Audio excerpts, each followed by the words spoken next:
राजापूर शहर आणि तालुक्यात शनिवारपासून शिमगोत्सवाला प्रारंभ झाला आहे। शिमगोत्सवाचे महत्त्वाचे अंग असलेल्या सायंबाच्या होळीने शिमगोत्सवाची धडाक्यात सुरुवात झाली आहे। राजापूरवासियांचे आराध्य दैवत असलेल्या धुपेश्वर येथील श्रीदेव धुतापेश्वर आणि श्री नवलादेवी शिमगोत्सवाला सुरुवात झाली असून पूर्वापार प्रथेप्रमाणे 5 वर्षांनंतर श्रीदेव धुतपापेश्वर होळी राजापूर शहरात खेळविण्यात आली।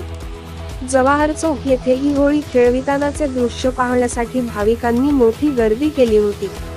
राजापूरवासियांचे आराध्य दैवत असलेल्या धुपेश्वर येथील श्रीदेव धुतपापेश्वराची होळी 5 वर्षांनी राजापूर शहरात आणून नाचवली जाते।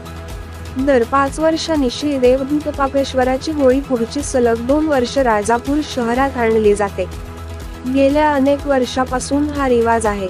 त्याप्रमाणे शनिवारी ही होळी फोडून मिरवणुकीने धुपेश्वर गावातून धुपेश्वर घाटी मार्गे जवाहर चौकात आणण्यात आली।